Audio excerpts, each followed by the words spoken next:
If you read much about serial killers, they go through what they call the different phases. BTK is arrested. Many serial killers have emerged over the years, leaving behind a trail of tears and sorrow in their wake. That's what I deserve. I deserve death. While many stories have been told about their horrific activities and the victims of these brutal attacks, very few people have asked what happened to the families of serial killers. I'm Carrie Rawson, the daughter of Dennis Rader, otherwise known as the BTK serial killer.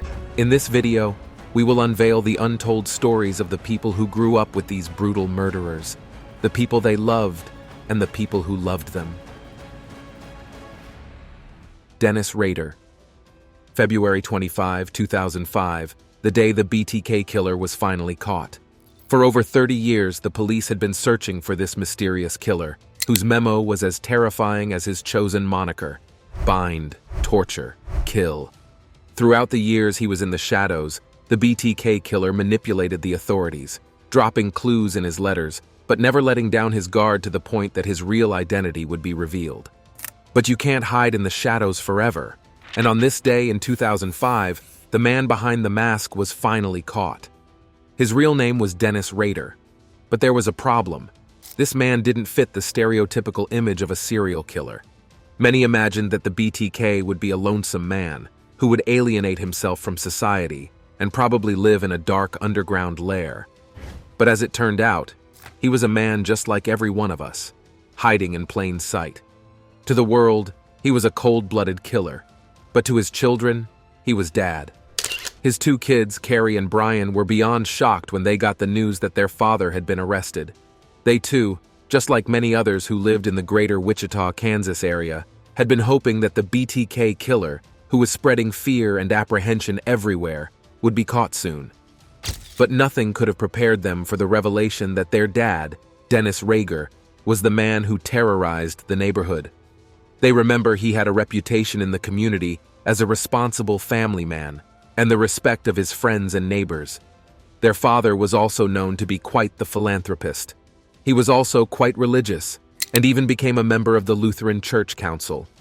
But in the dark shadows of his life, Rader was binding and strangling innocent people to satisfy his depraved sexual fantasies and fetishes.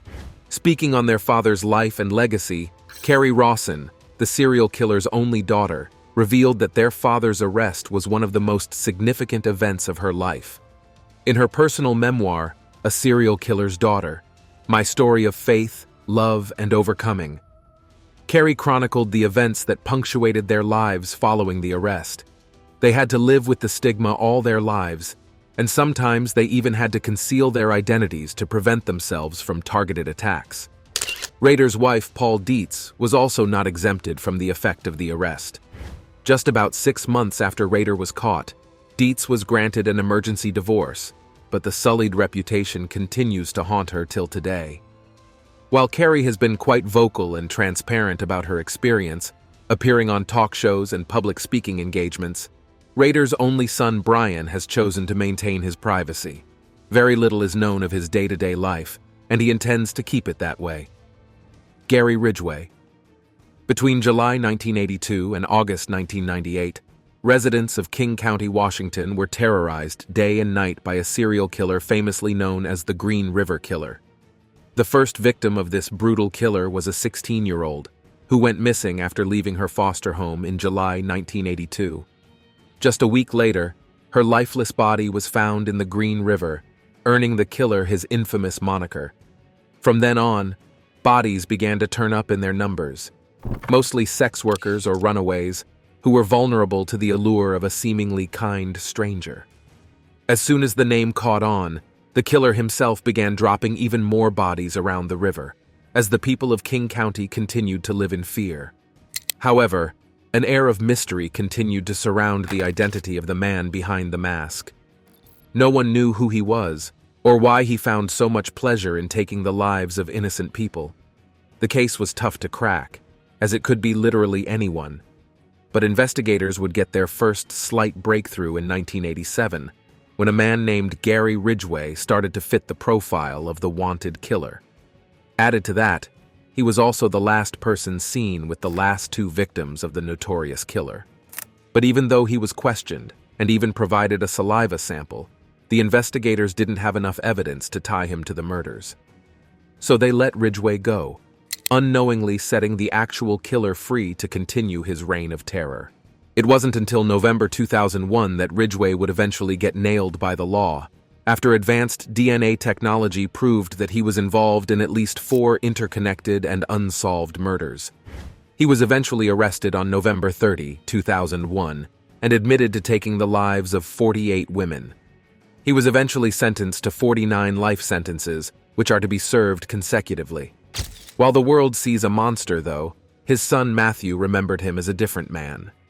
Matthew Ridgeway was the only child born to Gary Ridgeway and his wife Marcia Lorene Brown.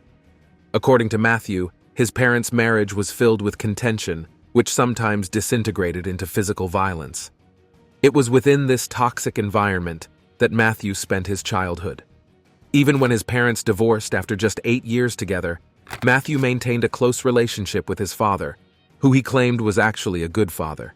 He was present in his son's life, regular at soccer games, and all in all, was an active part of his life. But when the truth about Gary's life came to light, Matthew was shocked. This was a man who played baseball with his son, went on camping trips, rode bikes, and shared many sweet memories. How could such a man be a cold-hearted murderer? But Gary was a calculative person, and he knew how to balance his double life without getting caught. Even more bizarre was the fact that he would sometimes take his son out to play in the same areas where he disposed of his victim. In his post-arrest revelations, Gary admitted that one time when he picked up a potential victim, his son was in the car, although the boy never suspected a thing. At the time Gary was arrested in 2001, Matthew was 26.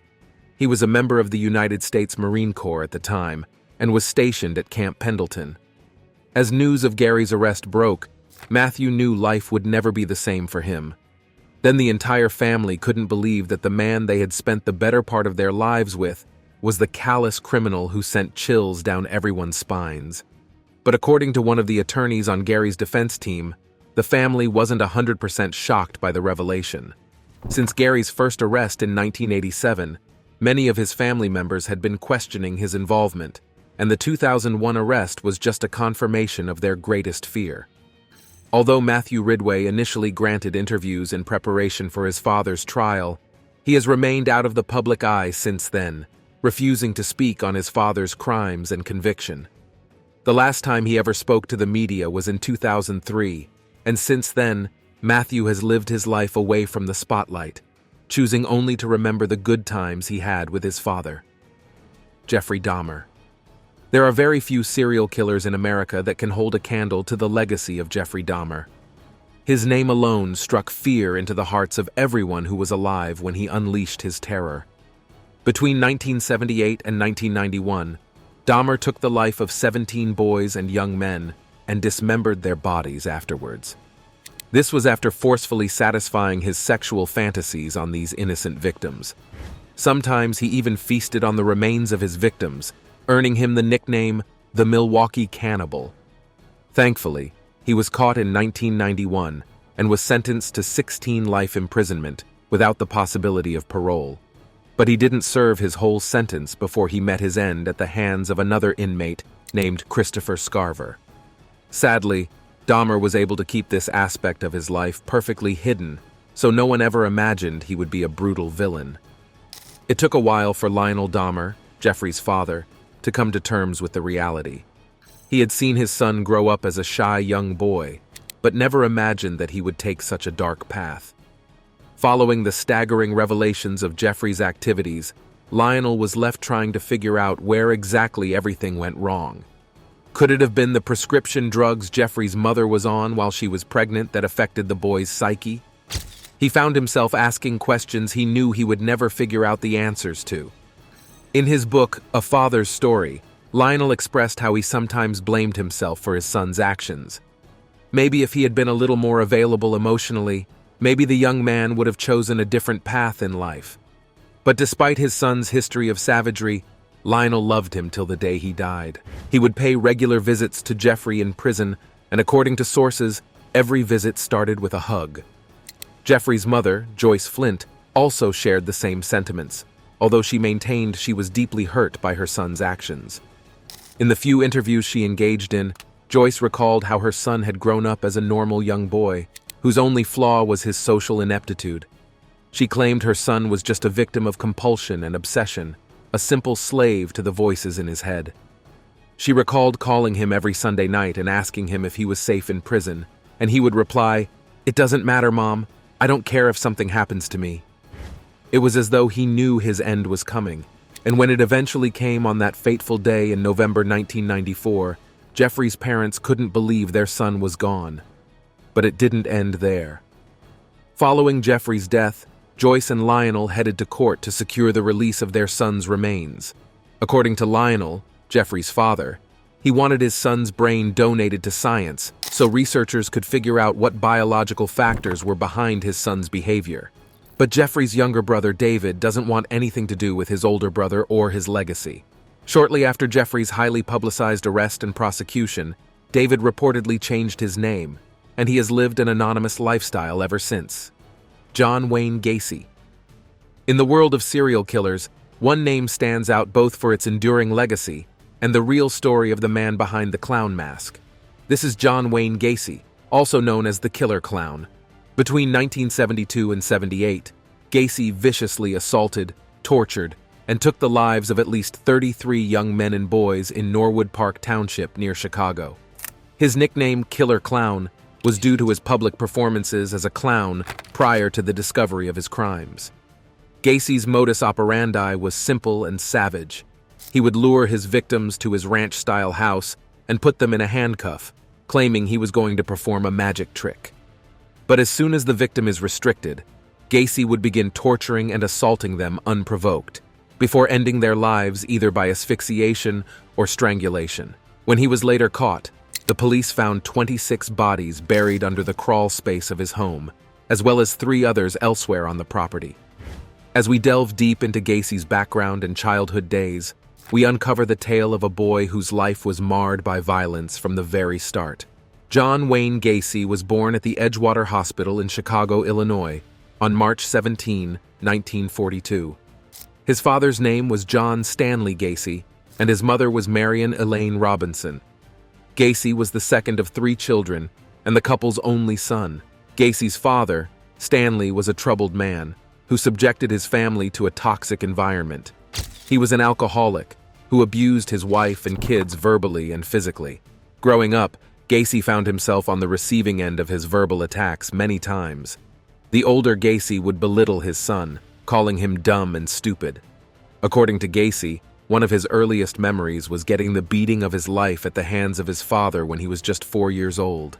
His mother had tried to shield him from the abuse, but it only made things worse. He was labeled a mama's boy and had to endure even more bullying from his father. With this backdrop, Gacy grew up to become one of the most prolific serial killers in American history, his legacy etched in the blood of his victims. Following his arrest and subsequent conviction, many members of his family came out to tell their sides of the story. Gacy's younger sister, Karen, appeared on the Oprah Winfrey Show back in 2010 to speak about the life they used to have before her brother became a monster. He recalled how they were both best friends and how she had supported him when he was first arrested for assaulting a young boy in 1968. She also recalled that as soon as he was out of prison, she paid him a visit and began noticing some strange smell in the house. But Gacy offered an explanation, claiming that there was water standing under the house and that he was treating it with lime. Turns out he was hiding a deep, dark secret from the rest of the world. But even though Gacy still had people like Karen by his side throughout his trial, his first wife, Marlyn Myers, had a different reaction to his arrest. Gacy and Myers had been married since 1964, and their marriage was blessed with a son and a daughter.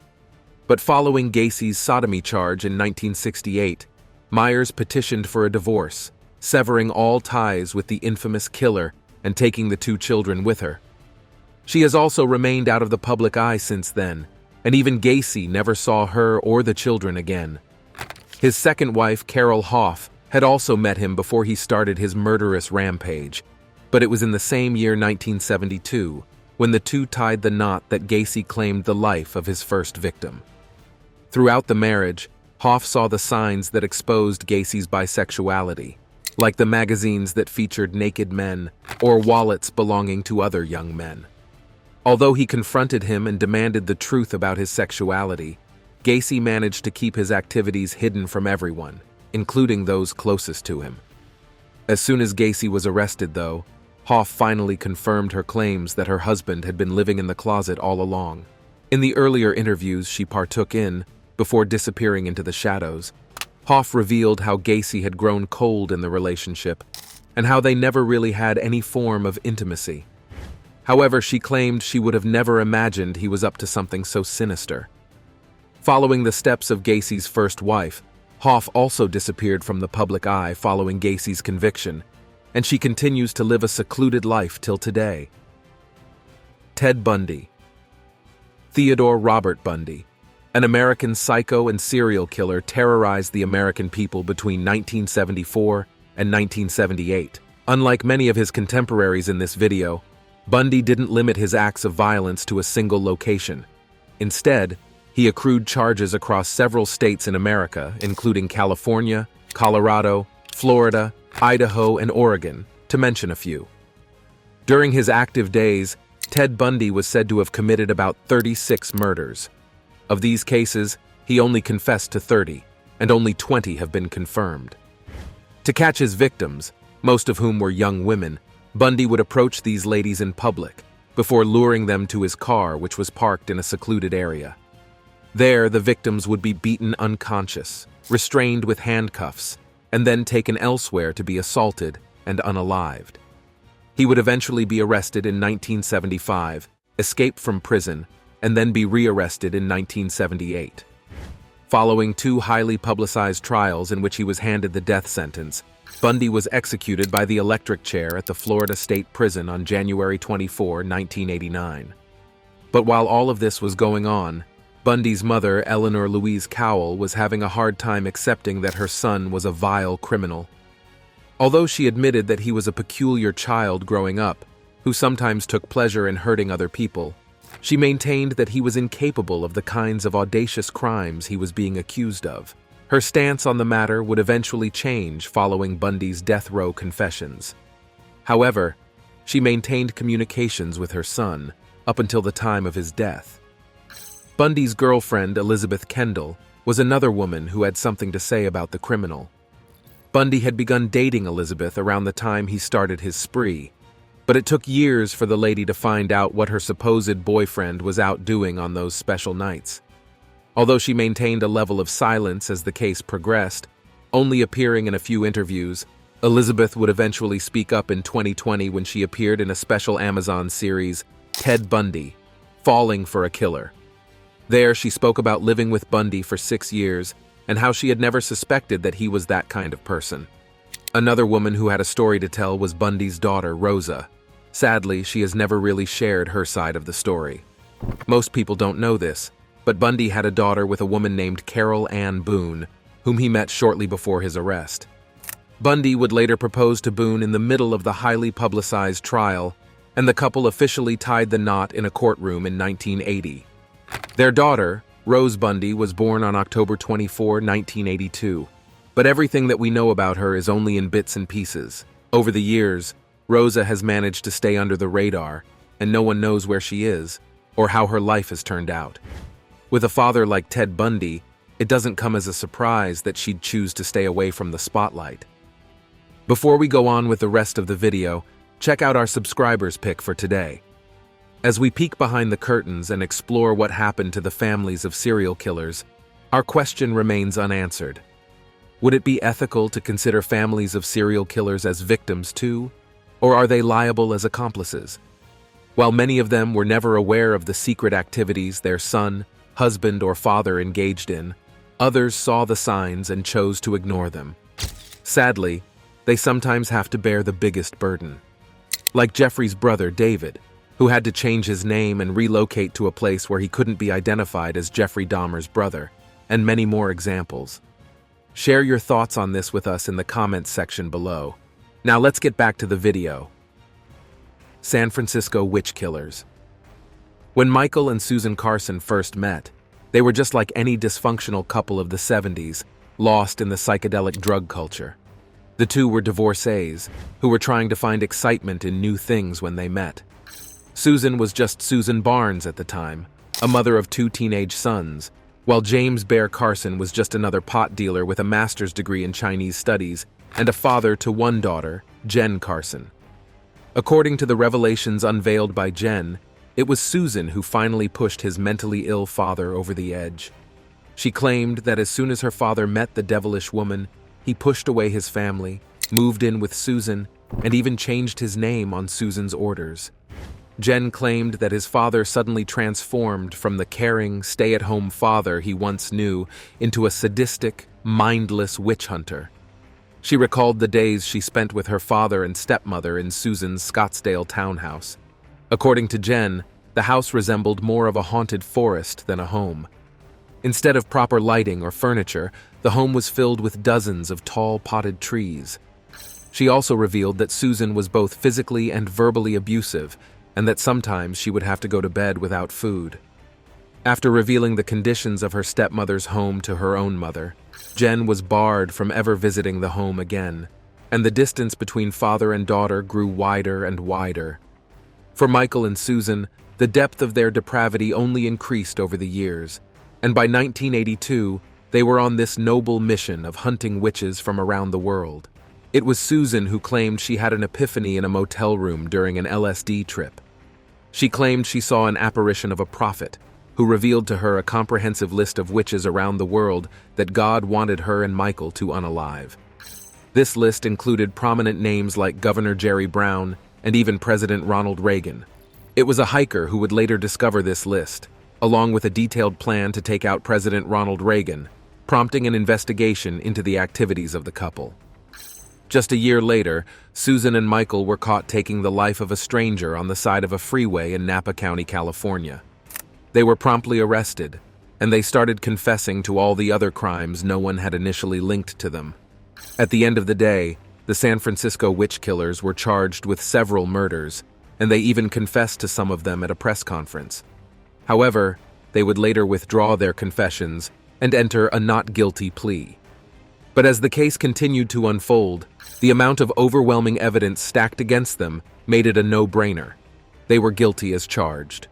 On June 12, 1984, Susan and Michael Bear were sentenced to 25 years for the murder of their first victim, Karen Barnes, who was Susan's roommate at the time. Later, they were also found guilty of taking the lives of 2 other victims, earning them an additional of 50 and 70 years imprisonment, respectively. Today, Michael's daughter, Jen, continues to struggle on the path to healing.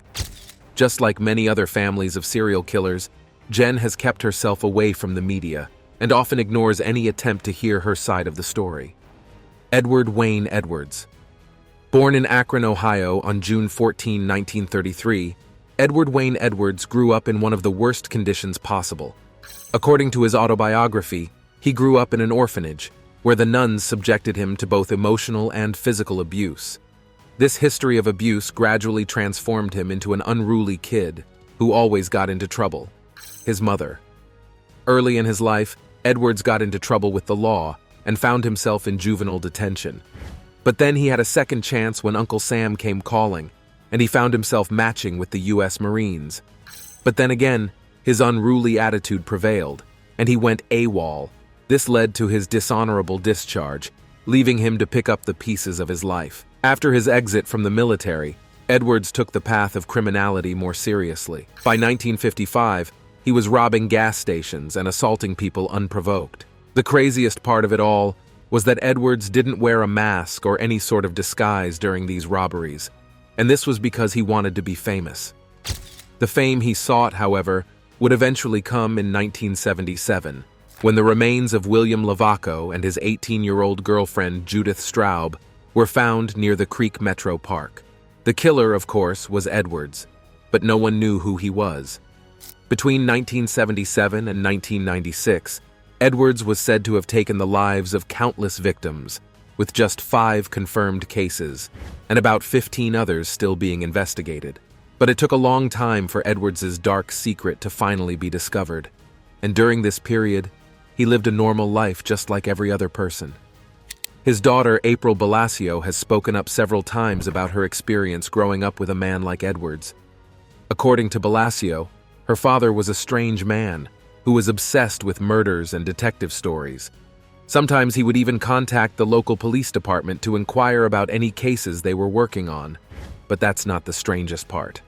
The man also had a habit of moving his family in the middle of the night without any warning. According to the serial killer's daughter, she literally grew up everywhere, although she had no idea why her father loved to uproot the family from their home base. It wasn't until 2009 when the now 48-year-old Blasio decided to dig deeper into her father's suspicious past. What she uncovered shocked the world. After searching online for cold cases in the places she had grown up, she began to notice a strange pattern. One case in particular stood out.